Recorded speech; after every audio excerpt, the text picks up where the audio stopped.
Good morning students. वैसे कल हम डिस्कस कर चुके हैं ट्रांसशिपमेंट प्रॉब्लम की, मैंने एक वीडियो सेंड की थी।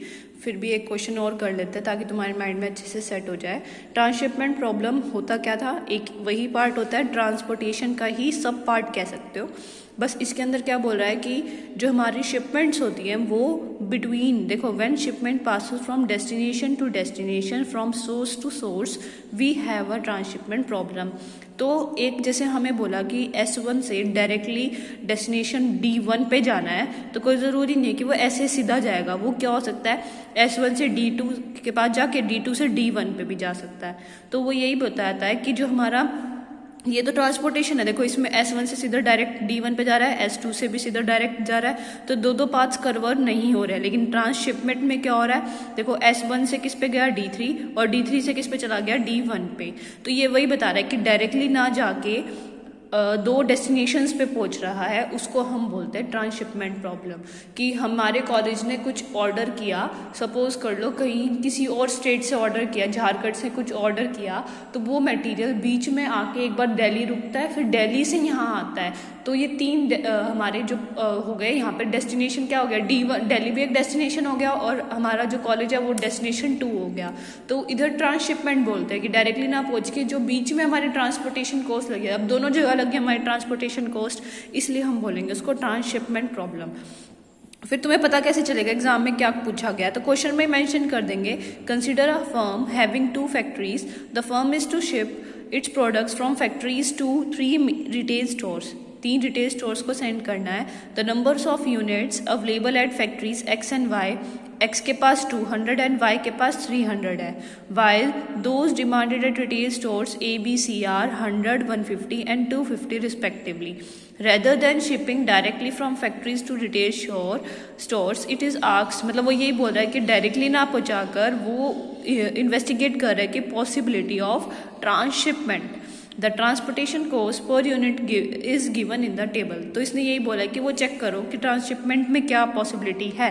तो जो हमारी ट्रांसशिपमेंट होगी वो हमारे दोनों के बीच में हो सकती है, X से Y, Y से, जैसे यहाँ पे बोला फैक्ट्री XY हो गया और रिटेल स्टोर हो गया ABC। तो इसका मतलब ये नहीं है कि फैक्ट्री X से ही A से डायरेक्ट जा सकता है, X से Y पे भी जा सकता है, ठीक है, और खुद से खुद पे कभी नहीं जाएगा। जैसे अब कोई मटेरियल है जो यहाँ रखा है, तो वो खुद पे वापस क्या आएगा, हमेशा ट्रांसपोर्टेशन कॉस्ट 0 होगी, क्योंकि मुझे ट्रांसपोर्टेशन करने की जरूरत नहीं पड़ी, अपनी उसी जगह से उधर तो पॉसिबल नहीं है ना। तो इसलिए तुम नोटिस करोगे, देखो X से X कहाँ पे क्या है, 0, A से खुद पे, A से A पे देखोगे ना, देखो ये टेबल दे रखी है, A से A पे कितनी दे रखी है, 0, B से B पे देखोगे वो भी क्या है, 0, C पे C पे, तो मतलब खुद पे कभी ट्रांसपोर्ट, जो मटेरियल यहाँ ही कॉलेज में रखा है उस कॉलेज की उसको ट्रांसपोर्ट करने की कोई कॉस्ट नहीं है, क्योंकि हमारे कॉलेज में ही रखा है, जो कॉलेज में ही रखा है और कॉलेज में ही वापस रखना है, तो उसकी कोई ट्रांसपोर्टेशन कॉस्ट नहीं है, इसलिए उन पे 0 रहता है। X से X पे 0, Y से Y पे 0, तो ये वाली टेबल हमें हमेशा ज़्यादातर 0 ही मिलेगा, तुम्हें हमेशा 0 ही मिलेगा, क्योंकि इधर कोई कॉस्ट लगती ही नहीं है।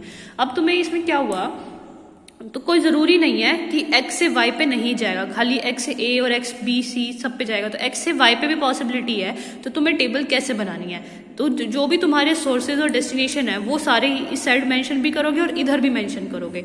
जैसे यहाँ पे डेस्टिनेशन और सोर्सेज क्या है, X Y A B C, तो वही चीज X Y A B C दोनों साइड ही लिखोगे। नहीं तो हम देखते थे इस साइड S1 S2 लिखते थे, इधर D1 D2 D3 बस ये लिखते थे ना, लेकिन यहाँ पे सब में एक दूसरे के पास आसपास पॉसिबल है, तो हम क्या लिखेंगे, दोनों तरफ XY ABC लिखेंगे। तो मैंने एक टेबल बना ली, XY ABC XY ABC। Then जो उन्होंने क्वेश्चन में मेंशन कर ही रखा है टेबल में कि ट्रांसपोर्टेशन कॉस्ट क्या है, X से X पे 0, तुम देखोगे डायगोनल जो होगी वो हमेशा क्या होगी, हमारी 0। लेकिन ये नहीं है कि हटाओगे नहीं, मतलब लिखोगे नहीं, तुम्हें लिखना जरूर है ये। उसके बाद ये सारी चीज हमें टेबल में ही गिवन है, तो मैंने डायरेक्टली टेबल को ही लिखा है यहाँ पे। अब इसमें एक लिखा होता है कि X के पास कितनी क्वांटिटीज है, 200, और Y के पास कितनी है, 300। तो तुम एक चीज नोटिस करोगे, जो सोर्सेज होते हैं उनको ऐसे लिखोगे और इधर डेस्टिनेशन की कॉस्ट यहाँ लिखोगे। तो तुम कैलकुलेट करो कि बैलेंस्ड है या नहीं है। तो मैंने देखा कि ये कितना आ रहा है 500 और ये भी कितना आ रहा है 500, ये क्या है, हमारी बैलेंस्ड। अगर अनबैलेंस्ड होती तो तुम्हें याद है हमें डमी वेरिएबल का एक कॉलम बना दिया था D1 या यहाँ पे रोज में उनको 0 0 लिखा था ताकि बैलेंस्ड हो जाए। तो पेपर में ध्यान रखना, कोशिश यही करेंगे क्वेश्चन पेपर में भी कि वो बैलेंस्ड ही दे, क्योंकि ये क्वेश्चन अपने आप में बहुत बड़ा है। अगर नहीं पता तो यहाँ पे डमी वेरिएबल कर देना अगर अनबैलेंस्ड आ जाए। अब 500 आ गया तो तुम्हारा सेकेंड काम क्या है, अब सब में 500 ऐड करना है। इधर 0 था तो इधर भी 500, इधर भी 500, इधर भी 500, ऐसे यहाँ पे 500 500, इसमें 500 प्लस करोगे तो 600 हो जाएगा, इधर 500 प्लस करोगे तो 650 हो जाएगा, इधर 750 हो जाएगा। ठीक है, मैंने डायरेक्टली ऐड कर दिया यहाँ पे। उसके बाद वही काम अब तुम पे डिपेंड करता है कौन सा मेथड लगाना है। कोशिश करो वोगल्स लगाओ। वोगल्स क्या होता है, सबसे लीस्ट कॉस्ट निकालता है, हमारा आंसर ज्यादातर पॉसिबिलिटी वहीं आ जाए। तो क्या करते थे वोगल में रो डिफरेंस चेक करते थे, R1 R2। R1 क्या होगा, रो डिफरेंस में पहले सबसे मिनिमम और उसके बाद नेक्स्ट मिनिमम 7 है, तो कितना है रो डिफरेंस 7।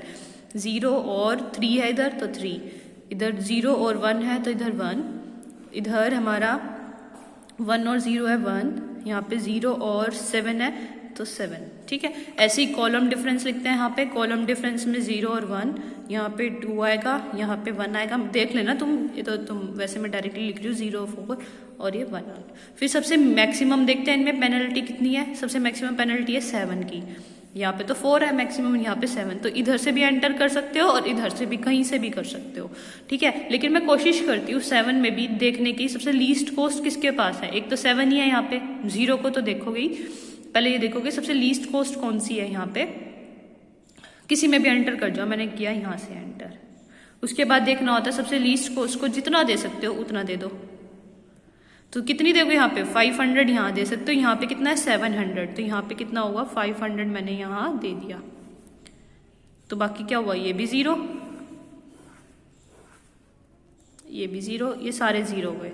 ठीक है, फिर दोबारा वही काम करोगे, लीस्ट कॉस्ट देखोगे, यहाँ पे कितना आएगा 1, यहाँ पे आएगा 1, यहाँ पे 3 आएगा 3, और यहाँ पे 1 1 7। ठीक है, ये वाली कॉस्ट खाली रहेगी कॉलम, क्योंकि इस पे असाइनमेंट हो चुकी है। यहाँ पे 0 और 2 में फिर वही 2 1 4 1। फिर क्या देखना होता है, इन सब में सबसे मैक्सिमम कितना है 7 यहाँ पे, तो इसको असाइनमेंट देनी है।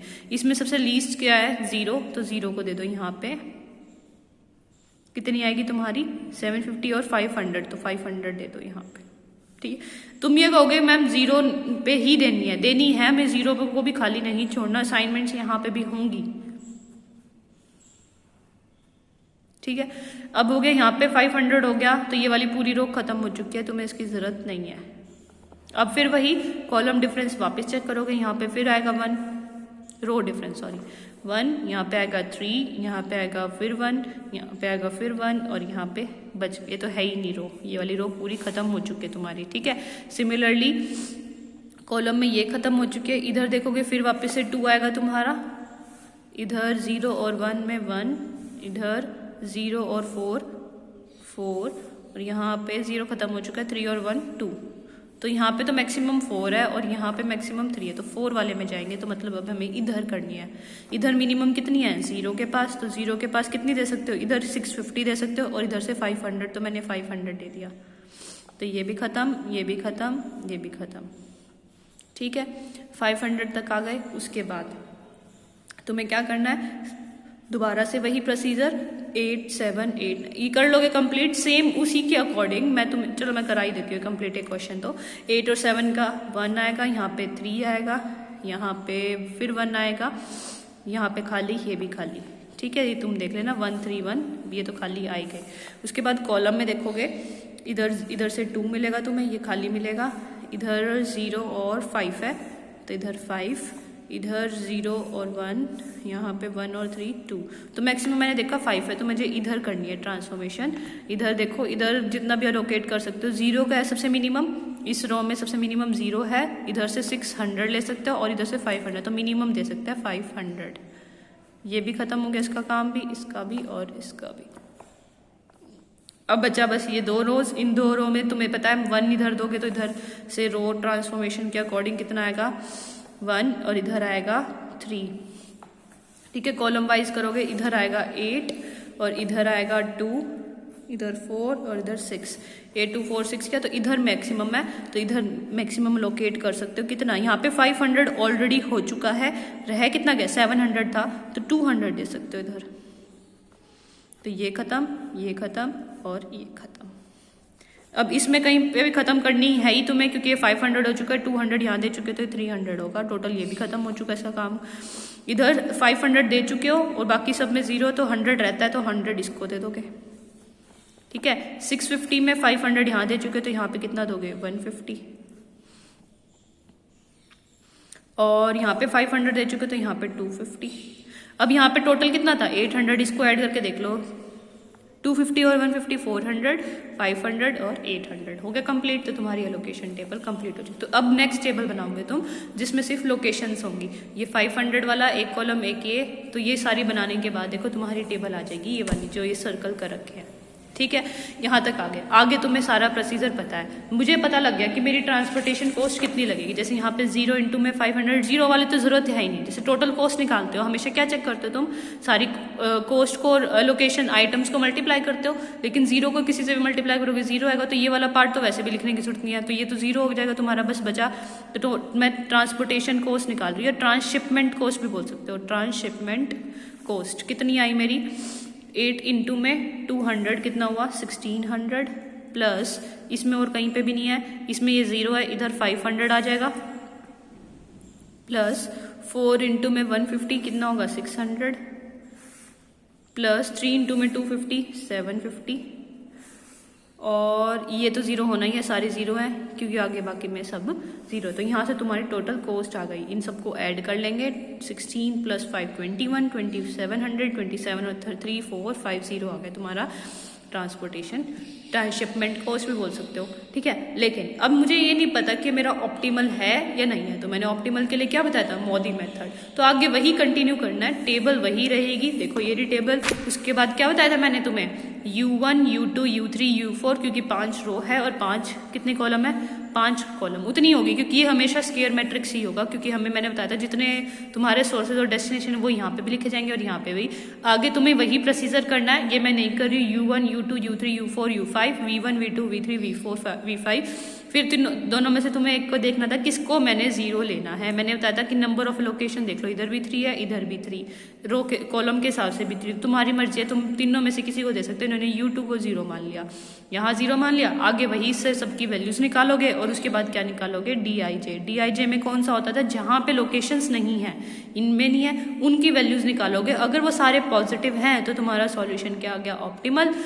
चांसेस ज़्यादा है, इतना बड़ा क्वेश्चन हो जाता है अपने आप में, ये ऑप्टिमल ही आएगा। देखो इसमें देखा इन्होंने सारी वैल्यूज तुम्हारी, तुम नोटिस करोगे सारी की सारी पॉजिटिव, कोई 0 भी नहीं है। अगर सारी पॉजिटिव है तो तुम्हारा सॉल्यूशन ये ऑप्टिमल है, इससे बेस्ट सॉल्यूशन तुम नहीं निकाल सकते। अगर कोई नेगेटिव आ जाता बाय चांस तो मैं उसको ऑप्टिमल बनाने की कोशिश करती, और अगर कोई 0 आ जाता तो इसका मतलब मेरा सॉल्यूशन यही है, आंसर कॉस्ट तो मेरा यही रहेगी, बस सॉल्यूशन कुछ और एग्जिस्ट, ऑल्टरनेटिव सॉल्यूशन एग्जिस्ट करेगा। तो ये वाली जो प्रॉब्लम थी इसको हम बोलते हैं ट्रांसशिपमेंट प्रॉब्लम। अब इस यूनिट का सिर्फ तुम्हारा एक टॉपिक रहता है, मैक्सिमाइजिंग द ट्रांसपोर्टेशन प्रॉब्लम, बाकी सारा वही हो चुका है। तो तुम्हारा ये इस वीक में 3rd यूनिट कंप्लीट हो जाएगी, फिर टेस्ट करेंगे, उसके बाद नेक्स्ट हम 4th यूनिट स्टार्ट करेंगे।